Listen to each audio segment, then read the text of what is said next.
갈수록 짙어져간 정령, 기억이 나지 않는단 말이냐?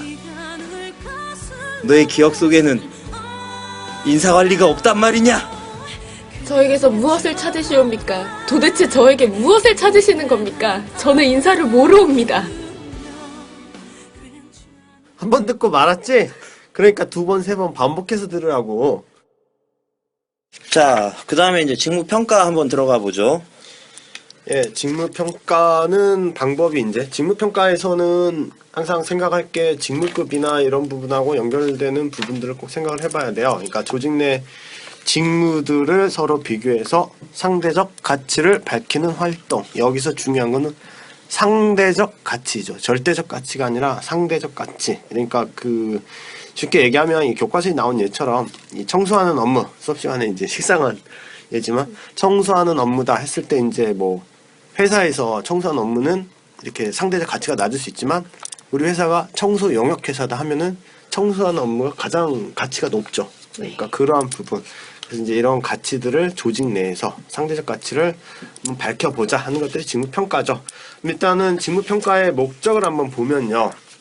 목적은 일단은 직무를 평가해봐야 임금 수준, 공정한 임금 수준을 결정하는 거. 이 아담스의 공정성 이론.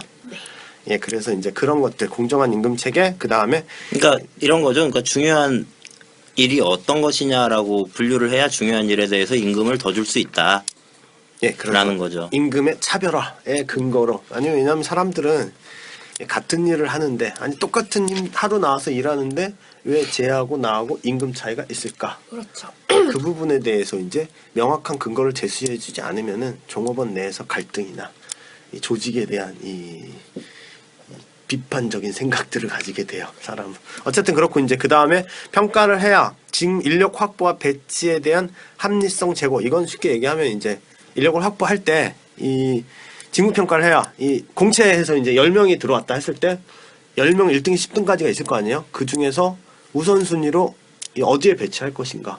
그래야 이제 가장 가치가 있는 데에다가 가장 실력이 유능한 직원을 배치할 거 아니에요. 그런 부분. 그래서 확보와 배치. 그 다음에 이제. 에이, 실제로는 사람 빼먹기야. 누가 마음에 든다 이러면 이제 거기서 빼가고. 그렇지만 우리는 교과서를 공부하고 있으니까 교과서를 주에. 그 다음에 이제 구성원의 능력 개발, CDP에서 이제 경력 개발해서 경력 개발을 할 때 순서가 약간. 왜 나를 한직으로 보냈어? 그런 거죠. 그래서 인사가 한직입니까? 아, 처음에 저는 전략기획이를 하면서. 처음에 저는 그 사업부로 배치가 됐어요. 현업으로요. 사업부라 하면 지방에서. 아니요, 그러니까 회사가 이제 그 스텝 부문이 있고 그리고 이제 영업 부서들이 라인 부서들이 있잖아요. 라인 부서에서 온갖 잡다한 일을 했었죠. 그때 뭐 그래도 외국 많이 갔다 오셨다고 들었는데. 캐지 말고 자 시작하세요. 그래서 이제 그 다음에 이제 구성원의 능력 개발에서 이제 난이도가 낮은 난이도에서 높은 난이도로 이렇게 이제 커리어 패스를 설계해줘야지. 네. 높은 난이도에서 낮은 난이도 하거나 하면은 이렇게 바보 되잖아요. 그러한 측면에서 그러한 목적. 그다음에 이제 그러한 목적으로 봤을 때 이제 그러면 직무평가가 이런 목적에서 볼 때 이런 것들이 중요하다라는 점에서 보고 그다음에 직무평가를 이제 어떻게 하냐. 방법이 네 가지가 있죠. 서열법, 분류법, 여기서 점수법, 요소비교법. 그것도 빠진 것 같은데. 예, 얘기하십시오. 개발 쪽이나 이제 방출 쪽에서도 관련이 좀 있죠. 그러니까 개발을 할 때도 이제 경로를 어떻게 만든다든지 아까 말씀하신 것처럼 쉬운 직무에서 어려운 직무로 이렇게 올라갈 때도 이게 이제 직무 평가가 되어 있어야 어떤 직무의 경로 이런 것들이 설계가 될 거고 방출 쪽에서도 일단 중요하지 않은 직무 위주로 좀 외주화를 시켜야겠다라고 할 때 이제 그거에 대한 판단 근거로도 좀 활용이 될 거고요. 그렇게 보고 이제 직무평가의 방법을 들어가면 서분점유죠. 네. 서열법, 분류법, 점수법, 요소, 비교법. 서열법은 뭐 이게 그러니까 이 직무평가도 평가잖아요. 평가니까 그냥 우리 학교 다닐 때 생각하시면 돼요. 그냥 서열법 1등부터 50등까지 나누는 거. 분류법 A학점, B학점, C학점, D학점. 그다음에 점수법 뭐 70점, 80점, 90점. 요소 비교법 이제 서열법을 1등부터 30등까지 이제 이 전체 석차로 하냐, 요소 비교법은 과목별 석차로 하냐. 예, 과목별소차가 그냥 요소 비교법이라고 생각하시면 돼요. 그래서 이 요소 비교법이 그래서 서열법에서 발전됐다고 흔히 얘기를 하죠.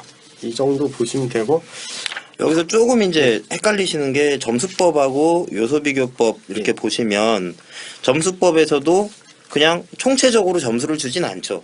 그 직무의 어떤 중요한 특성들 이런 것들에 따라서 각각의 점수를 매기고 그거를 총합해 가지고 이제 점수를 전체 종합 점수를 매기는데 요소비교법은 임금하고 좀 연결을 좀 시켜야 될 네, 거예요. 그렇죠. 그러니까 점수법은 그대로 그냥 점수가 돼서 나오는 거고 요소비교법은 임금이 어떤 요소들로 구성이 돼 있다. 그래서 그 요소별로 어느 정도의 잘라보는 거죠. 중요도가 있으니까 그거에 임금이 얼마나 배열이 돼 있다라고 해서 기준을 하나 잡아서 그 기준으로 다른 직무의 임금들을 이렇게 결정하는데 이제 활용하기 위해서 요소비교법이 이제 많이 활용이 되고 있다. 그래서 점수법하고 요소비교법은 그거를 가지고서 좀 차이점을 보시면 될 것 같아요. 각각의 기법을 아까 우리 직무 분석에서 자료 분석 기법들 그 장단을 봤던 것처럼 한번 간략하게 좀 평가를 좀 해주실까요? 이 직무 분석에서 이제 일단 서열법은 다 설명한 것처럼 이제 서열이 이제 그렇게 이 포괄적으로 이제 순서를 가치 순서에 따라 서열을 매기는 건데 장점은 당연히 간단하죠. 네. 그리고 쉽고 실용성이 높다? 예, 실용성 그런 점이 있겠는데 단점은 이게 등수를 매기는 거기 때문에 주관의 개입 소지 특히 이거는 이제 토탈에서 등수를 매기기 때문에 네. 토탈 등수가 매겨지기 때문에 주관에 개입할 소지가 크고 그 다음이 이제 이 서열의 정도를 가지고 그러니까 1등하고 2등하고 해도 1등 그러니까 쉽게 얘기해서 학교 다닐 때 1등에 90점 2등이 70점부터 쭉 있다 1등만 특출나다 했을 때 그랬을 때 이제 문제가 생기잖아요. 등수 간 격차를 설명하기. 격차를 설명할 때 이런 부분 그래서 이제 격차 그래서 쉽게 얘기하면 이거야. 그러니까 그냥 두 가지 직무가 있어요. 아니면 세 개가 있어. 그러면은 얘보다 얘가 더 중요해라고 그냥 줄을 세워 놓는다는 거지. 근데 추상적일 수 있겠네요. 그거를 무슨 근거로 하냐? 이게 없다는 거야, 씨바. 응? 거기다가 어준이야? 이게 왜 중요하냐? 뭐 이런 거에 대한 근거도 없고. 그러니까 평가하는 사람 마음대로 할 수 있다는 거지. 개판이야. 왜 그렇게 된다는 거지. 신뢰성 확보도 어렵고 어렵게 타당성도 평가해서. 없고 수용성도 그럼 떨어지겠네요. 그 근거가 없이 그렇게 평가를 하면은 누가 받아들이겠어요? 그렇지. 나는 왜 뒤쪽에 있어? 열받는다 이거지. 거기다가 이제 또 이 대기업 같은 경우 1등부터 하면 그러면 이제 1000등까지 한번 세워보자. 어떻게 할 거야? 그쵸. 안 돼. 그런 점. 그래서 이제 서열법의 장점과 단점을 이렇게 생각하시면 되고 분류법은 이제 그래 그렇게 너무 많다 하면 그러면은 등급표를 만들어 놓고 등급표에 따라서 분류를 해보자. 이게 이제 분류법인데 장점은 당연히 이제 등급만 만들어 놓으면 되니까 이것도 이제 간단하고 쉽고 그다음에 비용도 별로 발생되지 않고 아니 등급 순위 몇 개 되지 않으면 이제 금방금방 빨리 할 수 있잖아요. 이런 점이 있지만 단점은 이게 모든 등급에 대한 공통적인 요소를 추출해야 하잖아요. 아, 네. 그러려면은 용어가 항상 이게 추상적이고 그쵸. 뭐 그렇게 되죠. 그리고 등급 간의 정의를 내리기 좀 예, 어려울 것 같아요. 그래서 이 등급 간 정의 내리거나 용어 추상적이거나 그래서 이제 뭐 반복적이냐 아니면 매우 반복적이냐 네. 이 사람의 이제 등급 매길 때 그러면 그런 거에 이제 이 가치 판단 개념이 들어가죠. 그러니까 이제 이 주관화된 아까 얘기한 것처럼 그런 비슷한 주관의 판단 주관적 판단에 개입 소지가 많다. 근데 이제 기업에서 일반적으로 많이 쓰는 기법은 사실은 분류법 많이 써요. 그러니까 그 직무들을 1등급, 2등급, 3등급 정도로 나눠서 이제 그거에 맞춰서 이제 임금하고 연계를 시키기가 이 분류법이 가장 편하거든요. 그냥 이제 브로드밴드나 뭐 이런 것들 네. 임금의 등급 결정할 때 분류법이 가장 편하긴 하겠죠. 그래서 이런 장점들. 왜 그러냐면 이제 점수법이나 이런 거는 열심히 해서 해놨는데 끝에 태클 걸잖아요. 왜 내 점수가 이거냐라고 얘기하면 할 말이 없어요. 근데 분류법은 분류해놓고서 불만이 생기면 알았어 2등급 해줄게 라고 하면 되거든요. 아이고. 예, 그런 점에서 있고 그다음에 이제 점수법은 개별 직무의 가치를 점수화시키는 거. 그래가지고 평가 요소를 일단은 직무에 따라서 평가 요소를 분류를 하고요. 평가 요소에 따라서 점수를 부여하고 이거에 따른 점수를 주는데 그중에 이제 평가 요소들이 따라서 여기 이제 또 가중치라는 점이 있다는 거, 가중치를 한번 생각해봐야죠. 그래서 평가 요소들이 여러 가지가 있는데 그 요소들 중에 중요도에 따라서 가중치를 부여하고 그것들을 합산해서 점수를 내는 방법, 이런 것들 생각하시면 되죠. 아주 이제 점수법인데 장점은 당연히 점수가 나오니까 이제 직무 간의 가치 이런 것들이 숫자로 나오니까 구체화 될 수 있고, 그 다음에 이 평가 요소나 판정 기준들을 명확히 정해주면은 평가할 때는 이게 주관의 개입 소지가 없죠.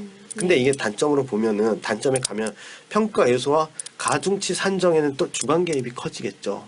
그러니까 동전의 양면이죠. 그러니까 만들기 전에는 주관 개입이 있지만 만들어 놓으면은 주관 개입의 소지가 별로 없다. 그래서 이제 장점과 단점, 양면적인 부분을 보시면 되고, 그 다음에 이제 임금 수준의 결정을 할 때에서도 점수에 따라서 격차를 주면 되니까, 이 점수에 따라서 뭐 5만 원씩 한다, 뭐 이렇게 하면 되잖아요. 그러니까 그런 게 합리성과 공정성.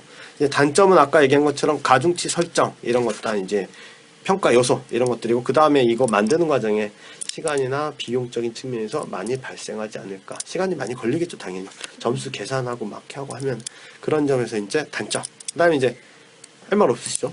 점수법에 대해서? 예, 없습니다. 그 다음에 이제 요소비교법은 왜 내 눈치를 봐? 이무기나 찾아와 임마. 밝힐 수도 없고 이무기라는 사실을. 그래서 이제 서열법에서 이제 발전됐다는 거. 처음에 이거 공부할 때는 이게 왜 요소를 나누는데 점수 비교법에서 발전한 게 아닐까라고 생각을 했었는데, 서열법에서 발전했다는 거는 이 여러 가지 이제 직무의 여러 가지 요소들을 나누고 그 요소들 사이에서 서열을 매기는 기법이다. 그래서 이제 서열법에서 발전했다고 생각하시면 되고, 그 다음에 이제 장점하고 단점을 살펴보면은, 장점은 당연히 이제 그 요소에 따라서 아까 얘기한 이현우 노무사님 얘기한 것처럼 임금 부분하고 이제 결합시키니까 이 임금의 공정성 확보라든지, 그 다음에 이런 평가 과정들, 서열 이런 것들을 이제 정교하게 짜기 때문에 타당성, 신뢰성, 그 다음에 이런 부분, 그 다음에 이제 유사 직무하고 또 표준 직무를 만들어 놓고 비교하면은 되니까 유사한 직무하고 비교할 때도 평가에 용이하다. 하지만 이제 문제점은 당연히 이것도 서열을 매기는 거니까 각 요소마다 서열 매기는 과정에서 주관 개입의 여지가 있다. 그 다음에 이제 임금을 분배한다고 했는데 그것도 주관 개입의 여지가 있죠. 그 평가 전에 그런 부분. 그 다음에 종업원에 이제 이게 일단은, 그리고 막 제가 이 말이 많아진 이유, 복잡하잖아요. 어려우니까 복잡한 거야. 그러면 종업원들도 이제 이거 이해를 하기 어려워요. 그러니까 수용성 이런 부분에 문제가 있다. 제 경험인데요. 이게 이제 그 수험생 여러분들이 주로 많이 듣는데, 저번 주에 왜 강현신 노무사가 그 노무사 합격하면 안 들어도 되는 방송이라고 얘기를 하셨는데, 사실은 그 기업에서 다니시는 분들 그 사실은 인사 제도의 상대방이잖아요. 이제 그러면은 내 생활을 이렇게 좌지우지하는 이 인사 제도라고 하는 것이 어떤 근거에서 만들어지고 있다라고 하는 것을 아셔야 사실은 회사에 말발이 서요. 그래야 이제 그런 제도들도 내가 원하는, 나한테 유리하게 할 수 있도록 내가 이제 이야기를 해서 풀어갈 수가 있는데, 그러지 않으면은 인사 쪽에서 제도 만들어 놓고 막 얘기하면 그럴싸하게 다들 얘기를 하니까 이제 그냥 그런갑다라고 이제 넘어가기 쉬운데, 그러면은 자칫 이제 피해를 당할 수도 있다. 그래서 그 인사 관리에 대한 부분을 어쨌든 재밌게 한번 이해를 해 보시면, 이제 회사에서 제도나 이런 거를 만들어서 할 때 몰라서 당하는 일은 없다. 그쵸. 예, 그것도 있고, 그 다음에 이제 모집가 선발에서 보면은 네.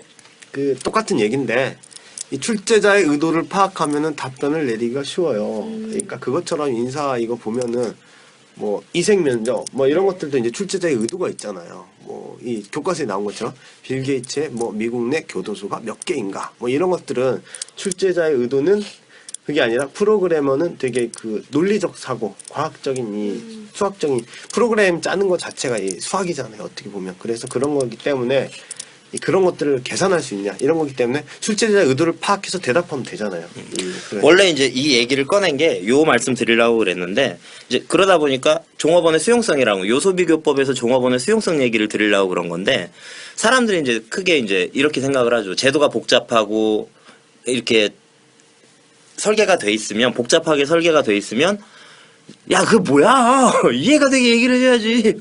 뭐야? 이제 이런 반응이 있고요. 그 다음에 회사를 좀 더 오래 다닌 사람들은 그런 의심을 가져요. 제도가 되게 복잡하게 돼 있어요. 막 세분화돼 있고 막 이러면은 저 자식들 뭔가 우리한테 피해를 주려고 하는데 꼼수가 있어.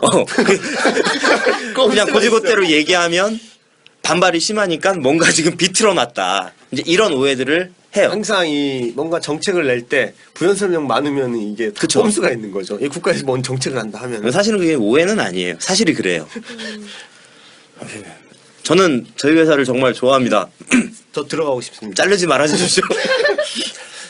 2명 후보자 있습니다. 이렇게 좋은 회사 네, 다니고 싶습니다. 꼭 하우패스, 다니고 싶습니다. 하우패스 원장님 저 회사 잘리면 학원에서 책임져 줘야 돼. 자, 그 다음에 문제점과 성공 방안 한번 얘기를 좀 해주시죠. 문제점과 성공 방안은 보시면 이제 직무 평가를 할 때 이것도 이제 평가를 한다. 그러면 아까 얘기한 것처럼 임금의 공정성 확보가 가장 큰 부분이다.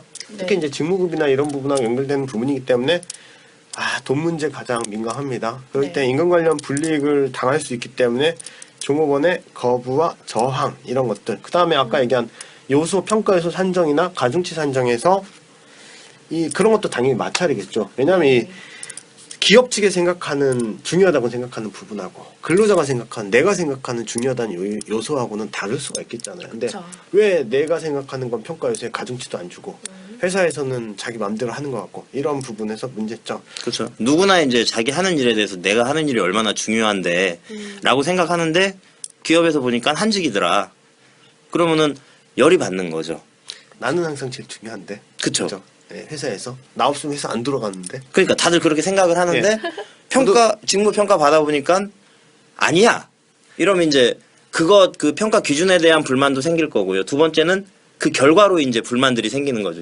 아, 내가 이런 찬밥이었구나. 딴 회사 알아봐야겠구나. 그러면서 이제 회사에 저주를 퍼붓고 저 이제 그런 경우들이 생길 수 있다라는 일할 맛이 거죠. 나겠어요. 그렇게 되면. 돈만 많이 주면 뭐. 그건 그렇네요. 일하고 싶습니다. 저도. 그래가지고 그런 것들. 그 다음에 이제 갑자기 안 하다 하면은 또 아까 그쵸. 얘기한 것처럼 불안하죠. 꼼수. 이게 사람들은 안 하던 걸 하면은 이 불안해요. 게다가 뭔가 등수를 매긴다 그러니까 그 예. 상대도 가치를 매기는 거잖아요. 그럼 더 불안할 것 같아요. 그렇기 때문에 그런 갈등 이런 부분도 생각할 수 있고 이 해결 방안은 항상 이 사전에 실시하기 전에 네. 여기서 충분한 이제 설명과 이해를 구한다? 경영조직적인 질문하겠습니다. 네. 커트루인 맞죠? 장애이론. 장이론이요? 장이론. 네, 네. 예. 커트루인 맞죠? 갑자기 말이.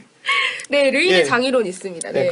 루인의 장이론에 설명을 해줘야죠. 이런 부분에 나오잖아요. 그래서 해빙과 그러니까 조직의 변경. 아니 모르면 그냥 얘기하시라고 그래. 아니 그러니까 물어봐야잖아요. 이런 것들을 서서히 종업원에 이제 도입을 해야 한다 했을 때 이제 네네. 이 얼음에 딱 나오잖아요. 얼음 얘기. 빨리 지금 해주셔야 말씀하신 돼요. 건 이거는 서부터. 장이론이라기보다는요. 르인이 태도 변화 단계에 대해서 이제 설명을 했는데 처음에 나오는 게 이제 해빙 단계. 뭔가 우리가 변화가 필요하다라고 이렇게 준비하는 기간?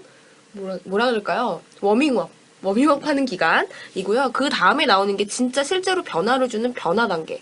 그 다음 마지막으로 오는 게 변화를 주고 나서 그걸 딱 고착화시키는 재동결 단계. 이 세 단계를 거쳐서 조직 내 변화를 실시해야 된다라고 주장을 한 거죠. 그러니까 이제 사람을 변화시킬 때 이런 네. 것들 이제 종업원들한테 도입을 할 때 그렇죠. 이 얼려 있는 네모난 얼음을 삼각형으로 만들고 싶다고 똑같은 얘기잖아요. 그렇죠. 그죠? 해빙. 그래서 이제 그런 종업원들의 이러한 점을 조금 풀어주고 우리 회사는 그런 게 아니다. 그러니까 사전 설명 잘해하고 뭐 이렇게 해야 된다 그 얘기 하려고 하는 거 아니야. 맞아. 아니, 짧게 얘기하면 되지.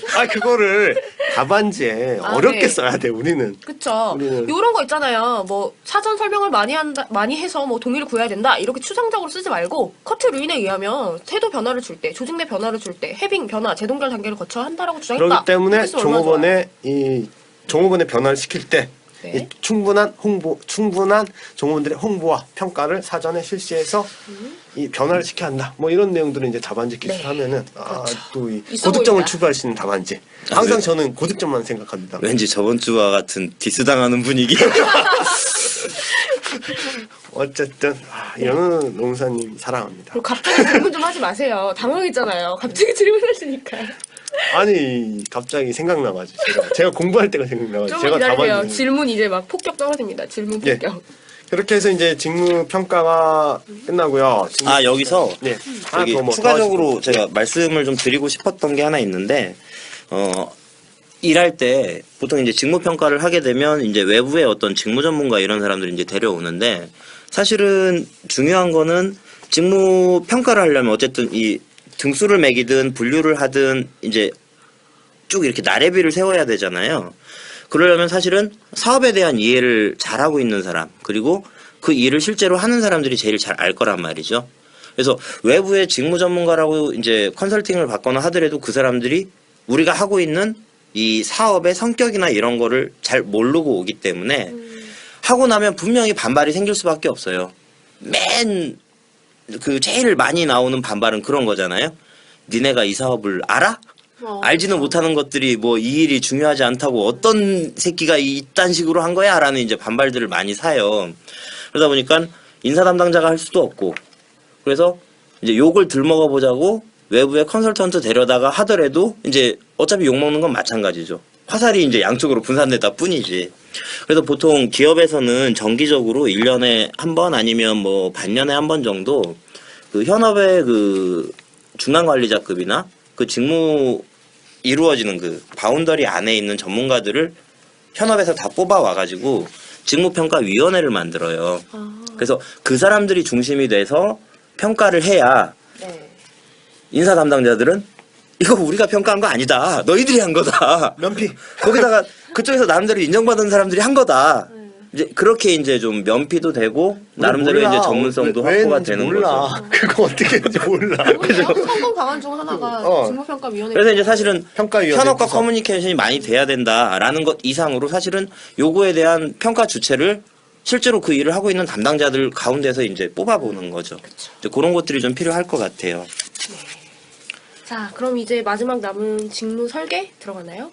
예, 직무 설계 쪽 네. 말씀을 예. 좀 해주시죠. 직무 설계 부분은 일단은요, 이 3인공정만 보시는 분들은 구조만 나오는데 과정 부분도 있다. 그러니까 직무는 두 가지 측면, 구조적인 측면하고 과정적인 측면. 그냥 쉽게 얘기하면은 이 일을 지금 어떻게 네가 도대체 무슨 일을 하냐, 어떠한 일을 하냐, 이게 직무 구조적인 거고, 과정적인 거는 어떠한 프로세스가 가장 효율적일까, 직무 설계를 할 때 어떠한 과정으로 설계를 해놔야 가장 효율적일까 해서 과정 설계 두 부분이 나와요. 근데 이제 그 중에서 이제 구조 설계부터 보면, 직무 설계는 이게 이제 이 앞 시간, 저번 시간에 들었던 아까 이 CF에서 나왔던 것처럼 저번 시간 내용을 보시면은 그 직무에 대한 이제 처음 설계를, 과거에 이제 주먹구구식 직무 설계를 하다가 그래 이제 우리도 한번 이 설계를 과학적으로 한번 해보자. 네. 해가지고 테일러의 과학적 설계법이 이제 과학적 이 관리법이 직무 설계 이제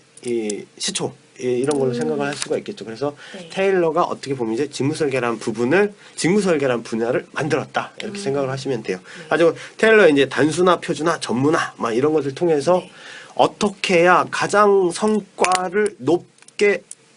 가장 높아질까 이런 부분을 이제 고민을 했었죠. 그래서 이 아담 스미스의 분업의 원리도 나오고, 너는 이거 하고 너는 이거 했을 때 가장 성과가 높은 부분을 자르고, 이런 부분이 나와서 이제 직무 설계, 이제 그래서 그걸 흔히 이제 앞부분에 전통적 접근법이라고 보통 얘기를 하죠. 네. 그래가지고 이제 전통적 접근법은 이렇게 전통적 접근법이라고 얘기를 하고, 그 다음에 이제 그렇게 된 것들이 이제 그 전통적 접근법이니까 노동력의 축소 이런 것들, 그냥 수평적 분업, 수직적 분업 뭐 이런 것들 나오고, 그렇게 된 다음에 이제 이 메이웨의 호슨 실험 네. 이런 것들이 나와서 인간관계적인 측면이 나오고, 노동의 인간화라든지 인간의 기계 부속품화 이런 것 때문에 직무를 확대를 해보자. 이 사람에 맞게, 그 기존에는 이제 직무 중심의 설계죠. 네. 직무에 사람을 맞추는 설계 했는데, 이제는 사람의 직무를 맞춰보자. 이 성과를 최대한 모티베이션을 올려보자라고 해서 직무의 이제 확대나 현대적 접근 방법이죠. 그래서 직무의 확대가 나오고, 그래서 이제 확대 방법 중에 직무 확대, 직무 순환, 직무 충실화, 그 다음에 뭐 직무 자율적 작업 집단, 뭐 직무 특성 모형 이런 것들이 쭉 나오게 되는 거죠. 네. 자, 그러면은 전통적인 접근 방법은 어쨌든 최대한 분업화하고, 수직적으로든 수평적으로든 분업화하고 이제 이런 형태였다. 그런 것들이 현대로 넘어오면서 이런 것들을 다시금 분업화가 아니라 뭔가 붙이고 기능을 더 높여주고 이제 이런 형태로 요즘에는 많이 나오고 있다라는 얘기잖아요. 예, 예. 각각에 대해서 이제 한 번씩 좀 설명을 좀 해주시면 될 것 같아요. 아, 여기서 전통적부터 설명하나요? 전통적 잠깐 전에요. 네. 이 얘기를 하고 싶은 게 있는데, 이 교수님마다 이게 이제 좀 용어가 좀 다르는 부분이 있는데 같은 얘기를 묻는다라는 거. 그러니까 저도 처음에 인사관리 공부할 때 이게 왜 이게 똑같은 내용인가 다른 내용인가 하는 것들인데 박경기 교수님은 직무 전문화와 직무 확대 이렇게 구분을 하시고요. 그다음에 삼인공저 교수님은 전통적 접근 방법, 현대적 접근 방법 이렇게 얘기를 하시고 이학종 양혁승 교수님은 합리지향적 직무 설계, 동기부여적 직무 설계라고 얘기를 하세요. 그러니까 이게 같은 말이라는 거 헷갈리지 마세요. 이게 똑같은 얘기니까 네. 질문이 어떻게 나와도 똑같은 얘기라고 하고 그 내용을 쓰시면 됩니다.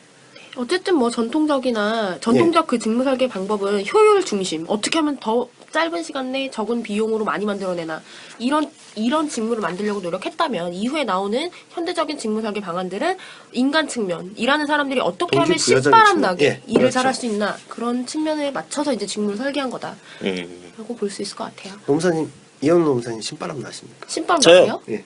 저는 회사 퇴근만 하면 신바람이 납니다. 아 직무 설계가 아주 잘 돼 있는데 네, 잘 돼 있습니다. 퇴근의 모티베이션을 부여하는 직무 설계, 아 그렇죠. 조직 내 이런 것들이 있겠거든요. 사장님 저 사랑합니다. 회사 사랑합니다. 이 방송을 사장님이 들으신다면 저희도 어떻게 채용이 듣는 순간 난 끝이야. 저희 일 잘합니다. 자신 있습니다. 저렴하게 할 수 있습니다. 그런 것들. 어쨌든 이제 직무 전문화부터 이제 보면요. 직무 전문화는 이제 작업자가 하는 여러 종류의 일을 줄이는 거. 숫자 면에서 해서 이제 수평적인 전문화가 있고요. 그래서 이제 양적으로 일을 쪼개는 거죠. 그런 것들이 있고, 그 다음에 수직적 전문화. 이건 질적 전문화인데 책임이나 권한들을 쪼개는 거예요? 쪼개는 거죠. 똑같죠. 예. 그래서 이제 책임이 큰 공정을 쪼개서 하위자한테 이렇게 분업을 한다. 이런 것들이 이제 수직적 직무 전문화라고 볼 수가 있겠죠. 뭐 장점하고 단점까지도 이제 계속 나가나요 여기도? 네, 궁금합니다. 아이 시험에 합격하신 분이 물어보시니까 부담스럽습니다. 저는 여기서 수험생을 대표해서 있는 거라 생각해요. 아 그래요. 공부하시는 친구분들. 네, 그렇죠. 제 예. 친구들. 뭔가 잘못 착각하고 오신 것 같은데요. 왜요? 왜요? 그래서 잠깐 친구 이름을 불러줄 기회를 드리겠습니다. 아, 안 됩니다. 너무 많아서 서운해합니다. 한 명만 부르면. 알겠습니다. 친구들. 질문하라고 온 게 아니라 저기 조직경영 쪽 설명드리라고 온 아까 건데. 그래요. 아까 근데 커트레인을 설명을 물어봤더니 갑자기 버벅대시고. 네, 저는 설명도 하고 있고, 옆에서 이제 조금 더 노무사님들의 역량을 많이 발휘하도록 서브를 잘 해드리고 있다고 생각합니다. 네. 우리가 두 번째 방송하고 그랬잖아요. 그러니까 뭔가 우리가 좀 실력 있다 이런 거를 여기서 보여주려고 했는데 바닥이 드러났어요. 그래서 지금 인정. 수강생 지금 더 줄을까봐 걱정인데 걷다가 질문하고 그러면 우리 뭐 되냐고. 저 솔직히 말할게요. 너무 걱정되는 게요. 방송을 접어버려야 돼. 안티가 지금 생기고 있잖아요. 안티. 벌써 안티가 생겼단 말이에요. 아니, 저는 무슨 죄인가요? 저도 한 배를 타게 돼서. 이 네티즌의 안티. 이번에 소개하려고. 한림의 안티가 이제 생기기 시작하시는구나 이제. 한림 2명 나와서 한림 위험합니다 이게. 아무튼 안티를 부르는 강사 노성봉 이현우. 저 빼주세요. 저 빼주세요. 안티를 만드는 강사 이혜선 노무사. 그러니까 막 어떤 데 적 같아? 막 이렇게 질문 하나 하면 네. 안티를 막 몰고 오는 것 같아. 왜 그 뭐지 원령공주에서 예. 그 괴물들 막 와!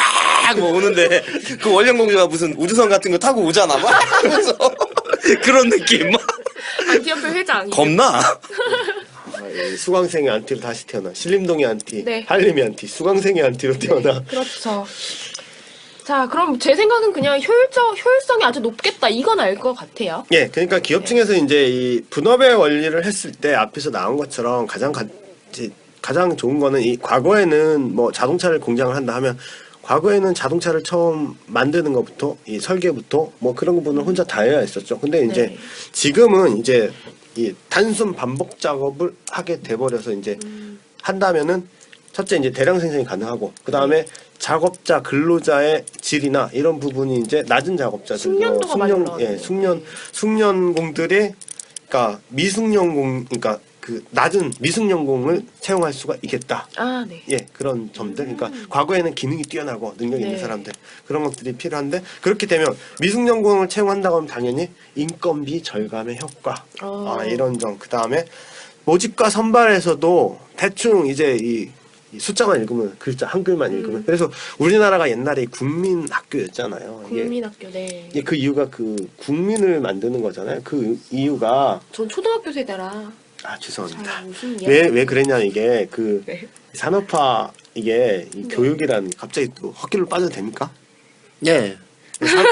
교육이라는 것이 이 황국 식민을 일본이 만든다고 했잖아요. 이게 네. 그러니까 숫자하고 한글을 읽을 수 있는 인력들을 빨리 양산해 내면은 이러한 저렴한 인력들이 쏟아져 나오잖아요. 네. 그러니까 숫자나 한글을 알아야 이 일을 시키는데 일을 못 시키니까 그래서 이제 근대화 과정에서 생긴 것이 이 저렴한 인력들을 빨리 생산하자는 것이 국민학교의 시초죠. 그러니까 우리는 그렇군요. 국민학교가 이게 이 국가에서 좋아서 시켜준 게 아니었어요. 옛날에는 그런 교육들이죠. 그래서 어쨌든 그런 걸 하기 위해서 갑자기 시대 차이 나요. 초등학교도 그런 역할을 했었어요. 똑같아요. 어쨌든 이제 그런 것들이었죠. 그래서 이제 그런 것들에서 이 국가에서 그런 기업 측에 이제 장점이 있고 그 기업 측의 이제 근로자 측 장점에서는 뭐 특별히 교육 직무 교육을 받지 않아도 취직될 수 있었고 그다음에 위승연공에 취업이 쉽고 그다음에 이 정신적인 부담 뭐 생각할 필요 없죠. 나서만 네네. 조이면 되기 때문에 이런 점 그다음에 책임도 이제 별로 없죠. 이것만 하면 되기 때문에 이런 점에 장점이 있는데 단점은 이제 그 크로스로 가는 거죠. 기업 측 장점이 근로자 측 단점이 되고 근로자 네. 측 장점이 기업 측의 단점 이런 것들인데 책임 부담이 없다고 하면은 당연히 기업 측에서 책임 규명이 어렵겠죠. 이런 부분들 그다음에 이제 작업자의 불만, 이 기계 부속품이 되니까 이 찰리 채플의 모던 타임스 뭐 이런 것들 보면은 뭐 이런 것들 이런 불만 그런 것들이면 결국 모티베이션에 연결되잖아요 조직에서 예 그런 부분 그다음에 이제 근로자 측 단점은 이제 반복된 직업으로 대한 권태감 이런 것들 그다음에 이 나사 하루에 제가 이 아는 분이 자동차 회사에서 일을 하시는데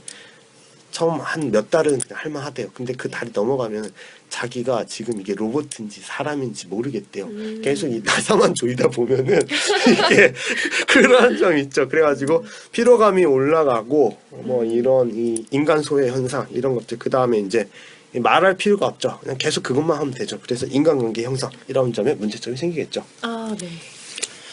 자, 그 다음에 이제 더 현대적 하실 얘기는 없습니까? 말을 좀 짧게 좀 해주세요. 지금 저 되게 바쁜 사람이거든요. 그러면 이제 연우 노무사님 퇴근하시고 저희끼리 이제 계속 저희끼리? 녹음하겠습니다.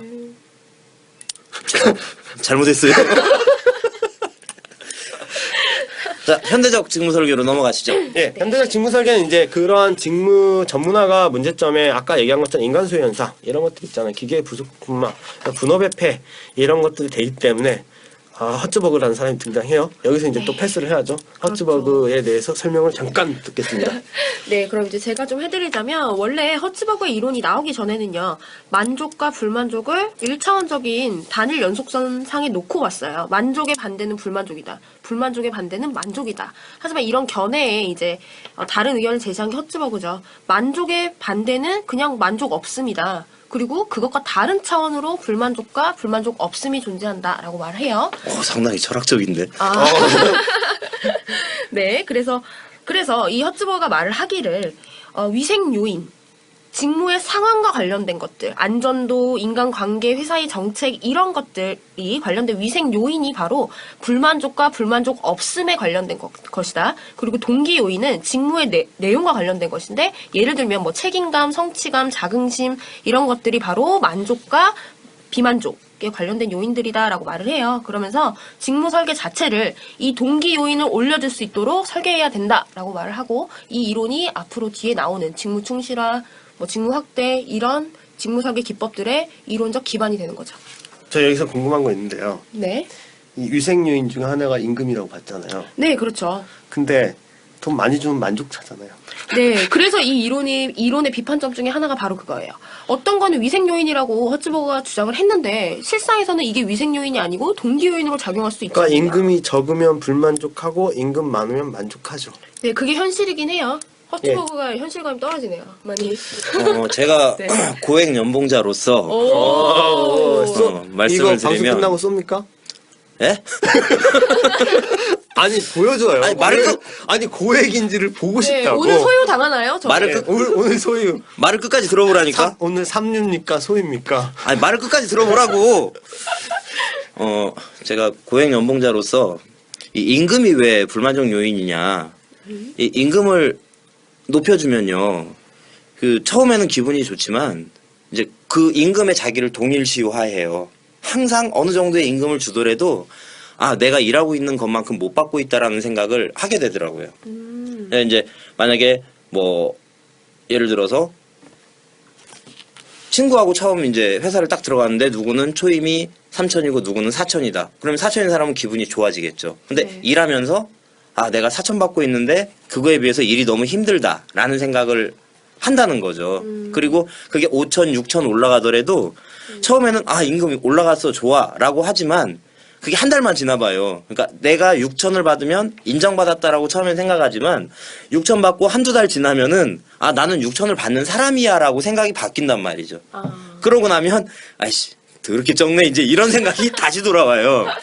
제가 고액 연봉자면서도 소유를 못하는 거는 임금이 불만족 요인이기 때문이라니까. 왜 힘들게 사는 사람들 뜯어먹으려고 그래. 참 헛주먹이가. 이 거지 같은 것들아. 자, 그러면 이론적 기반은 이 정도로 됐고 이제 실제 직무 설계가 그래서 어떻게 이제 되는지. 이런 점에서 이 동기 요인을 올려주자. 그럼 네. 어떻게 할까? 그래서 이제 나온 것들이 이제 직무 확대 이런 것들이 나오죠. 그래서 직무 확대는 이제 그 수평적 직무 확대와 수직적 직무 확대. 그래서 네. 개인 수준과 집단 수준 이렇게 이제 두 분 집단 대상으로 개인 수준 개인 대상으로 하는 것들이 있죠. 그래서 직무 확대는 직무의 그러니까 이 평면적인 거, 이 수평적으로 그래가지고 이제 일의 종류를 좀 여러 개 시켜주는 거 이런 점들. 그다음에 수직적은 이 책임감. 네. 그런 것들을 의사결정 권한 뭐 그런 이런 것들을 조금 더 부여시켜주는 거 이런 것들을 생각할 수가 있겠죠. 네. 내가 아까 말이 너무 심했나? 그지 같은 것들?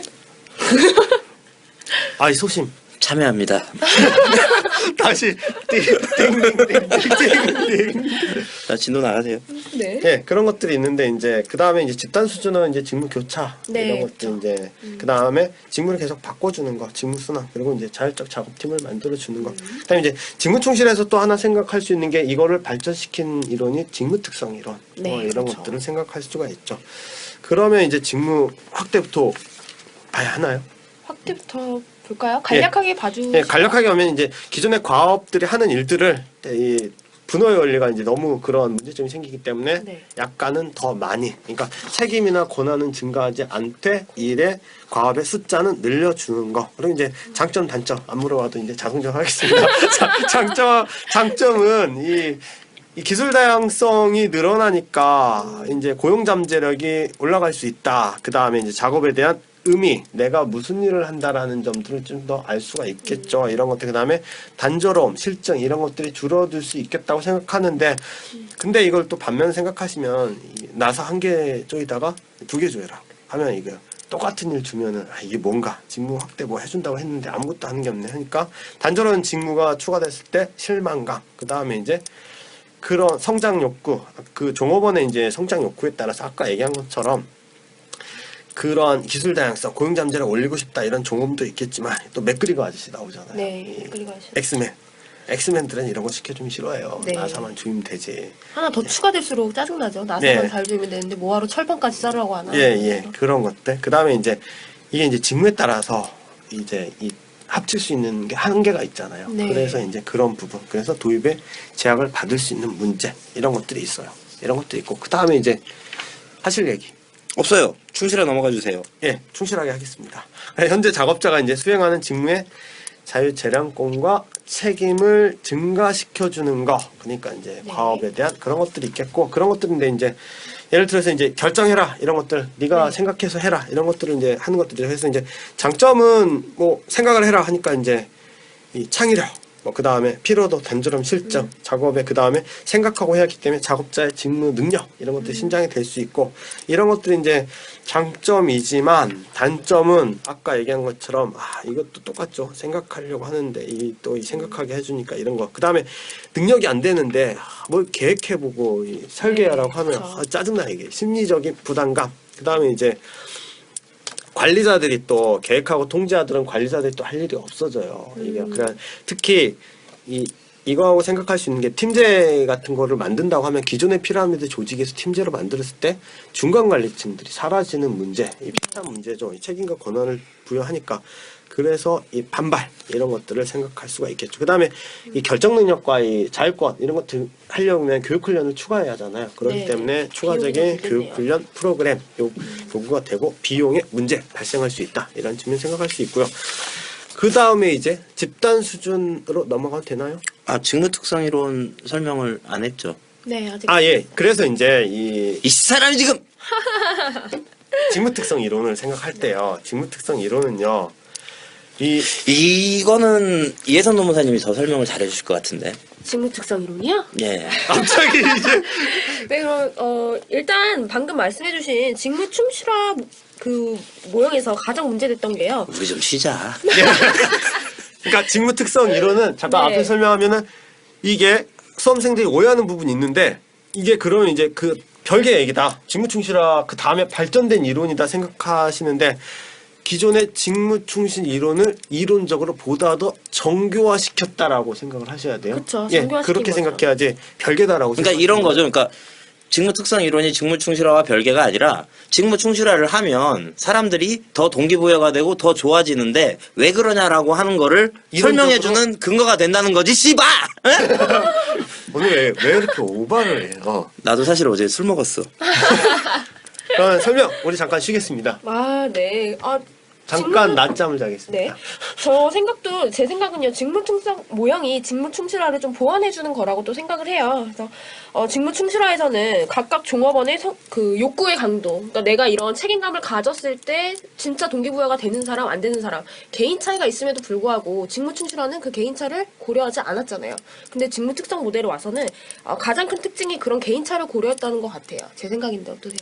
마음에 드세요? 예. 그러니까 그 기존에 없었던 부분이 종업원의 성장 욕구 강도, 그쵸. 결국 조절 변수라는 것들이 그쵸. 이제 조절 생긴 변수죠. 거죠. 그래서 이거에 따라서 이제 쉽게 얘기하면 아까 또 X맨과 Y맨이 나오죠. 그래서 네. X형 인간과 Y형 인간에 따라서 이렇게 아무리 설계를 해도 이 비판에 계속 얘기를 했었잖아요. 네. 이 사람에 따라서 다르다. 그러니까 그러한 부분들을 직무 특성 모형에서는 조절 변수라는 개념으로 도입을 했다는 점. 네, 그렇죠. 이 조절 변수를 가지고 이제 직무 차원 5가지 핵심 직무 차원을 나누고 이 핵심 직무 차원을 갖도록 직무를 설계를 하면 종업원의 심리에 영향을 미치게 되고 그 심리가 나중에 작업 결과, 좋은 작업 결과로 나타난다라는 모형이에요. 그래서 보시면 뭐 핵심 직무 차원은 다정중잡피 맞나요? 예, 맞습니다. 저 다정중잡피 의책결입니다. 의책결, 네. 다정중잡피라고 해서 기술의 다양성, 과업 정체성, 과업 중요성, 자율성, 피드백. 이 5가지 차원이 포함되도록 직무를 설계를 하면 종업원의 심리 상태에 영향을 주죠. 다정중은 어디에 영향을 주죠? 의입니다. 의미. 내가 하고 있는 일이 얼마나 중요한가에 관한 그 예, 느낌이죠. 심리적 의미 느낌. 충만성. 예. 그다음에 자율성은 자기 일에 대한 책임. 경험적인 책임. 그렇죠. 그다음에 너한테 일을 맡겼으니까 그만큼의 책임도 이제 따라오는 거고. 자유에 따라 권리와 의무의 관계를 생각하시면 됩니다. 그리고 그 피드백이 직무에 들어가면서 그걸로 인해서 이제 내가 한 일에 대한 결과를 이제 알 수 그렇죠. 있는. 내가 일을 했더니 이런 결과가 나왔다. 내가 일을 잘했구나. 아니면은 내가 이런 일을 했는데 불량품이 나왔다. 내가 일을 못했구나. 이제 이런 게 이제 그러니까 예, 의미 충만성은 내가 뭘 하는지를 아는 거고, 네. 그 다음에 그거에 따라서 이제 내가 이거에 따라 책임에 그 다음에 이제 책임이 나오는 거고, 그 다음에 책임은 이제 결과에 대한 인식 생각을 해보는 부분이죠. 피드백에 대한. 네. 예. 그래서 이 5가지 차원이 종업원의 심리 상태에 영향을 주고 이게 이제 나중에 작업 결과, 뭐 모티베이션, 뭐 작업 성과, 또 뭐 있죠? 만족도, 이직률, 그쵸. 결근율 이런 것에 영향을 주게 됩니다. 그리고 각각의 이 영향을 주는 단계에서 조절 변수로 활용되는 것이 종업원의 개인 차이, 욕구 그쵸. 차이다. 사람이 내가 성장하고자 하는 강도가 큰 사람일수록 네. 이런 그 직무의 어떤 성격이 만들어지면 그걸 통해서 더 높은 성과를 내려고 하는데 어떤 사람들은 이런 걸 해줘도 네. 개뿔 나를 그냥 놔도 이제 이렇게 나타난다는 거죠. 사실은 제가 그 저희 시험 볼 때 2차 시험에서 이 문제가 나왔잖아요. 19회 네네. 때. 그러네요. 그러니까 지금까지 공부한 거 다 필요 없어. 안 나와. 2010년에 나왔는데 이 공도사가 예측하게 내년 시험 절대 안 나와. 이거 제껴. 근데 두 문자를 저는 사실 그 두 문자를 가르치는 걸 사실 좀 폄하한다 그러니까 되게 좀 아니 이해를 시켜야지 왜 저런 걸 하나라고 이제 생각을 하는 측면도 있는데 사실은 제가 이제 처음 할 때 그 이틀 전에 이제 술 먹었다고 얘기를 했잖아요. 그래서 벼락치기 공부를 할 시간이 없어가지고 이제 인사는 사실 대충 보고 갔었는데 문제가 나왔는데 강사님 이러시면 안 되죠. 네. 아니 그때 내가 인사관리 강의할 줄 알았나? 근데 이 모형은 생각이 나는데 이 말이 생각나요. 다양성, 정체성 네, 이게 생각이 안 나는 거예요. 그래서 이제 두리뭉실하게 이제 막 썼죠. 역시나 그거를 비껴가지 않으시고 점수를 깎으시더라고요. 그러니까 이게 두 문자가요. 이 외우는 이유가 저도 이제 공부를 좀 하다 보니까 이게 안 그러니까 이 귀찮은 이러한 이 단순 암기들은 일단 외워놔야 나중에 이 공부하기가 편해요. 이 네, 심리적으로. 그렇죠. 그리고 이게 나왔을 때 아 이거 쓰면 된다 하고 제낄 수가 있으니까 네. 되게 두 문자도 활용을 하는 게 좋아요. 이게 이제 두 문자를 최대한 이 단순 암기는 외우고 생각할 건 생각하는 그러니까 암기 부분을 줄여서 시간을 세이브하자. 아, 이건 다만의 스킬이에요. 그러니까. 그렇다면 여기서 질문을 하나 또 드리겠습니다. 네. 인사 관리는 소설 쓰기다. 동의하시나요? 그건 아니죠. 제가 항상 1교시에 항상 네. 이 오리엔테이션을 얘기를 하는데 소설 쓴 그리고 네. 또 이거 얘기하면 그분 상처받지 마시고요. 이 답안 있잖아요. 시험을 했을 때 지금 일기인데 네. 이 답안에다 약간 좀 소설을 쓰시는 분들이 있어요. 네네네네, 좀 있죠. 그분들은 이제 이 제시 이상이신 분들인 것 같아요. 제 느낌에. 왜냐면 답안지 딱 보면은 이제 제시 이상 분들이 이제 제가 이제 모의고사를 한번 저번 주에 시험 쳤거든요. 하는데 제가 아까 얘기했잖아요. 저희 교수님 얘기했잖아요. 그렇게 소설을 쓰면 불러요. 자네 이름이 뭔가? 그리고 이름을 적고 절대 앞으로는 내 강의를 듣지 말게. 하우패스 가! 이렇게 얘기를 하란 말이야. 그분은 아니죠. 어쨌든 상처는 받지 마시고 그래서 지금부터 조금 이렇게 소설 연습을 하시는 분들이 있는데 지금 단계에서는 소설보다는 그렇죠. 이 암기나 이런 거 좀 공부를 할 때예요. 그러니까 약간은 테크닉보다는 지금은 테크닉은 차차 가르쳐 드리겠습니다. 테크닉은 인사 관리는 진짜 강조하고 싶어요. 소설 쓰기 아니고요. 분명히 체계가 있는 학문이라는 거 진짜 예. 말씀드리고 싶어요. 그러니까 그 정답이 이거다라고 딱 떨어지는 법과목처럼은 없는데 네. 이 방향성은 있거든요. 네, 그쵸. 이 방향성을 잡는 게 되게 중요한데 그거는 뭐 몇 개 이렇게 암기해서 이렇게 절대 안 나와요. 교과서 읽으면서 이 마인드 잡아야지 절대 쓸 수 없고 그 다음에 용어가 저번 시간에 얘기한 것처럼 교수님 스타일의 용어가 안 나와요 이게. 그러니까 맞아요. 볼품이 좀 없지 않나요? 예 그렇기 때문에 이런 부분들은 항상 교과서 위주로 네. 선생님 진도 나가요. 빠졌습니다. 죄송합니다. 네. 계속 어쨌든 나가볼까요? 예 그래서 이제 그 다음에 이제 방송료 안 준다고 개판으로 하지 마. 까먹었습니다. 이제 집단 수준의 직무 순환 이제 직무 교차 직무 네. 순환 자율적 작업팀 빨리 하고 끝내자. 네, 빨리 합시다 우리. 이제 금방 지금 시간도 많이 됐는데 이제 직무 교차 보시면은 이제 직무 교차는 집단을 대상으로 이게 왜 직무 교차가 집단 대상이냐 이런 것들인데 직무 교차는 이제 집단을 대상으로 이거 그림 그리면 되게 쉬운데 이게 A라는 사람이 1, 2, 3, A1, A2, A3, A4의 일을 하고 B라는 사람이 B1, B2, B3, B4라는 직무를 한다 했을 때 A4의 영역을 B하고 같이 하고 B라는 사람이 B1이라는 직무를 A라는 사람하고 같이 하고 이렇게 네. 하면 이제 교차를 시켜주는 거죠. 중첩되게 만들어주는 거. 이게 이제 직무 교차고 이거는 이제 장점은 빨리빨리. 장점은 이제 상호 협동, 이 커뮤니케이션이 증대가 네. 되고 그 다음에 이제 대화나 이런 것, 그 다음에 능률 향상. 특히 인간관계적 접근이기 때문에 이 인간관계 접근에서 나온 것들이 인간적인 측면 하는 것들이기 때문에 이 교차를 시켜주면 그러한 장점, 협동 이런 것들이 있겠죠. 한데 이게 같이 해라 하면은 이게 항상 그렇죠. 서로 소홀히 하고 미루고 네, 그래서 책임의 그렇죠. 문제. 그렇기 그렇죠. 때문에 형님 먼저, 아우 아우 먼저. 먼저. 개새끼들. 그래서 책임 회피 문제까지 발생할 수 있다. 이런 점들. 그래서 이제 난 욕쟁이 강사. 안티를 부르는 강사. 그다음 이제 그러니까 이제 욕 먹고 싶으면 나한테 와. 제가 끌어다 드립니다. 안티드. 협동 시스템을 구축하려고 만들었는데 이게 결국은 협동 시스템에 저하를 발생할 수 있는 그쵸. 문제. 이런 점 생각할 수 있고 직무순환은 이제 이게 사람들이 물어볼 때 또 수업 시간에 질문한 거 수평적 측면과 왜 수직적 측면을 동시에 갖고 있냐 사람의 이 동일한 직무의 이 배치에 있는 것들을 바꿔주는데 왜 이게 수직적 직무 부분이 있냐 하는 부분은 그렇게 생각하시면 돼요. A하고 B하고 C하고 D 중에 정말 동일한 이 직무를 한다고 볼 수는 없죠. 그러니까 어떤 사람은 권한이 조금 더 클 수도 있고 권한이 조금 작을 수도 있고 약간씩의 차이가 있잖아요. 그 다음에 직무의 양이 더 많을 수도 있고 적고, 그러니까 질적인 측면, 양적인 측면에 다 이게 차이가 있으니까 그 사람들끼리 바꿔주니까 수직적인 측면하고 수평적 측면을 동시에 갖고 있다라고 생각을 하시면 돼요. 실무에서 이제 이렇게 좀 이해를 하시면 돼요. 그러니까 예를 들어서 A팀에서 일을 하다가 좀 실력이 좀 올라갔어요. 그래서 A팀의 어떤 팀장 역할을 맡고 있어요.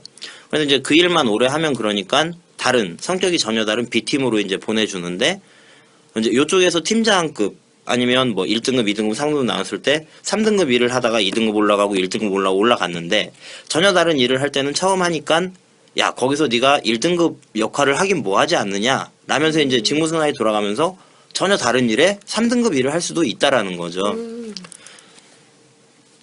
끝입니까? 예, 그러니까 이제 안티가 울고 있는데 지금 가려고 있어요. 안티를 지금 부르고 네. 있습니까? 지금 뭐 이 강의계의 왕비호가 되시려고 하십니까? 아니 그러니까 수직적인 측면하고 수평적인 측면이 있다 이런 얘기죠. 신림동의 안티, 하우피스의 안티. 저희가 미안해요. 가져다 드립니다. 저희가 어쨌든 그래. 다 가! 다 필요 없어! 방송 끝내!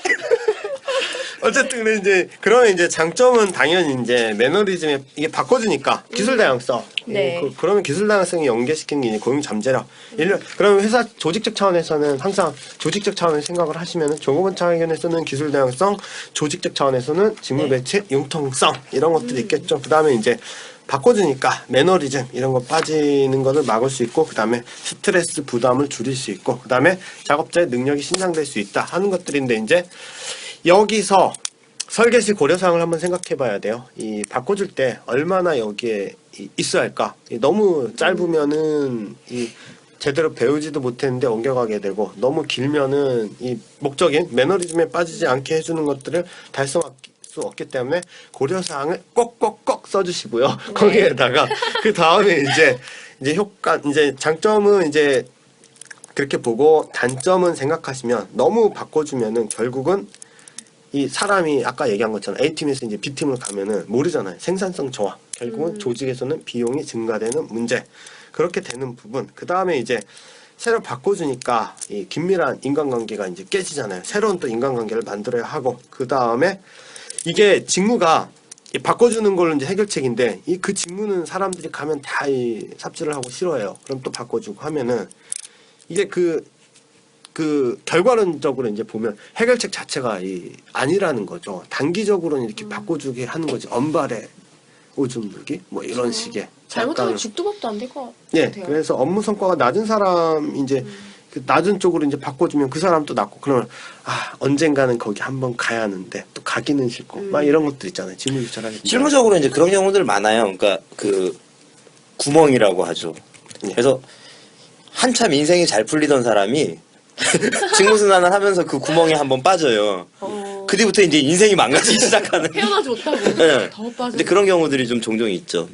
예, 그런 점에서 이제 생각을 할 수가 있겠고, 그 다음에 이제 준자율적 작업팀. 자율적 작업팀하고 준자율적 앞에 왜 준이 붙냐 하는 것들은, 자율적 작업팀은 다 하는 거죠. 네가 이 목표도 만들어주고, 네가 몇 개 만들고, 장소, 시간, 뭐 근로자를 뽑고, 근로자 책임, 뭐 이런 것들 다 하는데, 한국적인 상황에서는 이게 될 수가 없겠죠. 특히 이제 뭐 북유럽식 모델들이 있잖아요. 이런 모델들은 이제 자율적 작업팀이 있다고는 해요. 그렇게 하는데, 이제 우리나라에서는 생산 목표 설정까지 근로자를 너희들이 다 해라. 용납할 수가 없죠, 오너가. 플랜 2C에서 플랜까지 다 하는 게 이제 자율적 작업팀이죠. 예, 그렇죠. 그러니까 회사는 100개를 만들어야 되는데 갑자기 다 맡겨놨더니 50개만 우리 50개 만들게요. 이제. 우리는 질을 올릴게요. 그런 것들 있잖아요. 그러니까 이제 그런 오너는 이제 돈만 내고 그런 부분에 이제 그런 부분이 있기 때문에 이 시기상조다. 한국에서는 도입 한번 해보면 좋을 것 같은데, 제가 사장도 아니기 때문에. 그렇죠. 사장이 되면 바뀔라나요? 생각이. 그렇진 않을 것 같아요. 그러니까 노성목 노무사가 사장이 되면 자율적 작업팀은 이제 필요 없어. 그러니까 그렇게 할까? 그렇게 바뀔 거냐라는 말씀이죠. 예. 일단 넌 사장이 못 돼. 주제를 알아야지. 재밌네요. 저 법인 차릴 거예요. 그럼 저 운영할 수 있어요.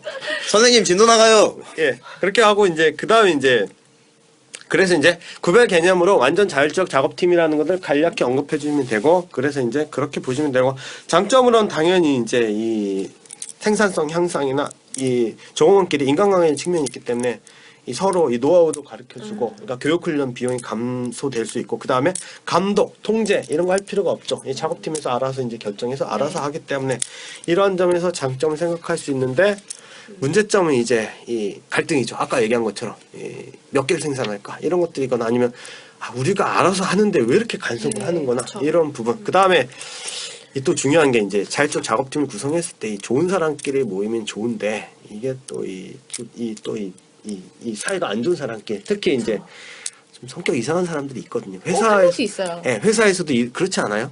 이 팀에 있죠. 있다고 하셨습니다. 접니다. 이렇게 잘 또 빠져나가시네. 역시 이 노하우가 있는 것 같습니다. 회사 생활을 오래 하고 네. 무슨 소리? 이렇게 하면 안티 생겨요. 아수라 백작 같아. 어쨌든 그래서 이제 구성 간에 갈등이 생기면은 이제 문제가 될 수 있다. 특히 이제 왕따 이런 문제가 생길 수가 있죠. 직장에서. 그 다음에 이제 무임승차 이런 부분들. 그 다음에 이 갈등에서 또 생각할 수 있는 게 이 보상하고 또 연결시켜서 생각을 하면은 이 팀곡과 작년에 또 제가 찍은 팀곡과 니네 팀을 어떻게 평가할 것인가, 그리고 너희 팀 사이에서 돈을 얼마 줄 것인가, 그리고 팀 구성원 사이에 어떻게 나눌 것인가, 이러한 측면들에서 이제 이 보상까지 생각하실 수 있고, 거기다 이제 경영창가적인 측면. 지루하세요? 노사보도사님 강의하시는데 이렇게 스트레칭. 아니 그게 하세요. 아니라 빨리 스트레칭 하려고 제가 지금 시간 끌기를 하는 중입니다. 시간을 벌어줘야 돼요. 빨리 하시고 복귀 이제 다 했어요. 저 다 이제 그래가지고 이러한 측면, 그래서 이제 그런 측면까지 한번 생각을 해 보시면 될 것 같아요.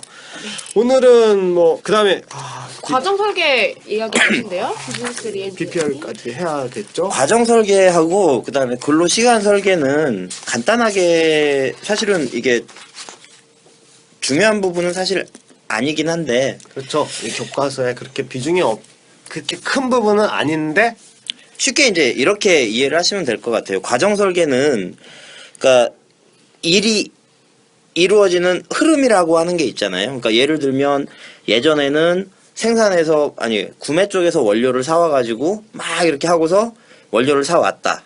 그럼 이제 준비가 되면 그걸 가지고 이제 사왔다고 생산 쪽에 알려주면 생산 쪽에서 거기에 맞춰서 하고, 생산이 되면 판매를 하고, 이제 요런 시스템이었는데, 지금은 이제 이게 ERP 체제가 들어오면서, 그러니까 일이 이제 이런 식이죠. 판매하는 사람이 몇 개를 영업을 따왔어요. 그럼 그거를 가지고 전달을 해줘요. 생산 쪽에 몇 개를 만들어 달라고. 주문을 바로 들어가는 거죠. 그쵸. 근데 생산 쪽에서 야, 우리 원료 없어. 그러니까 생산이 안 됐어. 제품이 없어. 이제 이러면서 티격태격 하는 일들이 벌어지고 있는데, 이제 이 중간 과정에 이제 이런 일들을 맡아서 해주는 사람들이 이제 있었다 쳐봐요. 그럼 이게 전산으로 다 이렇게 처리가 돼버려요. 그래서 영업하는 사람들이 원료가 얼마 있고 제품이 얼마 있고 이런 것들을 알면 알아서 그냥 계획을 세워버린다는 거죠. 근데 그렇게 되다 보면 그 안에 있는 직무 가운데 조정할 수 있는 부분들이 나오더라. 그러니까 이거를 일이 이루어지는 흐름 자체를 바꿔버리면 더욱더 이 직무들이 더 효율화돼 버린다는 거죠. 직무 과정 설계는 그런 걸로 좀 이해를 하시면 될 것 같아요. 제가 이제 수업 시간에 또 예를 드는 게 마트에서 이제 식사 주문을 예로 많이 들어요. 그래서 옛날에는 마트에서 이제 밥 주문할 때 가서 이 계산하고 메뉴를 고르죠. 네. 그다음에 계산하고 이제 계산하면 전표를 받죠. 그래서 이제 전표를 들고 가서 식당에 딱 내고, 그렇게 낸 것을 또 이제 기다려가지고 받잖아요. 근데 요즘은 이제 과정을 다 생략해버려서 이 계산할 때 주문이 싹 들어가 있죠. 그렇게 되면 이제 받아오면 되잖아요. 그런 점을 통해서 이제 고객 만족, 그런 고객 지향적, 그 다음에 과정에 이러한 불필요한 과정들을 없애버려가지고 성과를 창출시키자, 그 성과를 더 높이자, 이런 측면이죠. 그렇게 이해하면 됩니까? 예, 그렇죠. 그래서 이 과정 설계는 이제 그런 내용이구나라고 그냥 이해를 하시면 될 것 같고요. 그 다음에 근무 시간 설계는 일반적으로 이제 고정적으로 이렇게 근무 시간이 정해져 있잖아요. 아침에 출근해서 저녁에 몇 시에 퇴근하고 이렇게 딱 정해진 시간만 이렇게 하는데, 그거를 효과적으로 바꿀 수 있는 여러 가지 방법들이 있을 거다. 그러니까 고정적 근무 시간제 안에서도 뭔가 집중 근무 시간을 만든다든지 아니면 사람들의 바이오리듬이나 이런 걸 고려해서 일이 잘 되는 시간대에는 뭐 효과적으로 쓸 수 있도록 뭐를 한다든지 이제 이런 부분도 있을 수 있고 아니면 시간 자체를 분할시켜 버리는 거죠. 그러니까 이 길이와 형태적인 두 가지 측면 생각하시면 돼요. 근무 시간 설계는. 그리고 근무 시간 설계는 유지 관리하고도 연결된 측면이 있기 때문에 이 삼인공정의 교수님은 유지 관리 쪽에 들어가 있고 박경희 교수님은 또 이게 직무 쪽과 관련 있다 해서 이 직무 설계 부분에 들어가 있고. 예, 그러니까 또 이게 노동법에서도 이제 나오잖아요. 뭐 탄력적 근무 시간제라든지 선택. 뭐 변동 근무 시간 뭐 이런 것들도 있으니까 그 부분은 같이 연관지어서 좀 생각을 하시면 될 것 같아요. 시간 설계는 유지 관리 때도 조금 언급을 해드리겠습니다. 어쨌든 이 오늘 시간 관계상 고정 근무 시간 관련해서는 저희도 지금 그 아침 10시부터 11시까지는 집중 근무 시간이라고 해서 인터넷을 끊어놨어요. 일만 해라 이런 거. 원래는 이제 회의도 못하게 하고, 그러니까 일에 집중도가 가장 높은 시간이니까 그 시간만 일을 그러니까? 해라 이런 거죠. 10시부터 11시요? 예, 10시부터 11시 반까지. 인터넷은 10시부터 11시까지 끊어져 있고. 집중이 돼요 그러면? 집중이 되죠. 왜 그러냐면 아니 인터넷이 끊어졌기 때문에 인터넷을 안 하니까. 할 게 없어. 아 그래서 이 10시부터 11시 반 사이에 저한테 문자가 집중적으로 오시는 거군요. 집중하고 계시는구나. 야. 자, 그래서 오늘 여기까지 해서 이제 시간 설계까지 봤고요. 시간 설계는 유지관리 쪽에서 보고 직무 쪽 봤으니까 이거 근데 길면은 두 개를 끊고 짧으면은 이제 어떻게 그거는 생각하시고요. 예. 다음 주에 이제 확보부터 드디어 이제 직무 끝나고 사람을 한번 뽑아 보겠습니다. 예. 네. 예. 자, 오직과 선발. 자, 오늘은 직무 관리에 대해서 잘 들었고요. 자, 다음 주에는 다음 시간엔 언제가 될지 모르니까 다음 시간엔 확보에 대한 부분으로 진행을 하도록 하겠습니다. 자, 저희가 마무리 구호를 결정을 했습니다. 자, 오늘부터 이제 새로운 마무리 구호로 정리를 하도록 하겠습니다. 누가 선창할까요? 돼지야, 기억해. 다음 주에 실수하면 안 돼.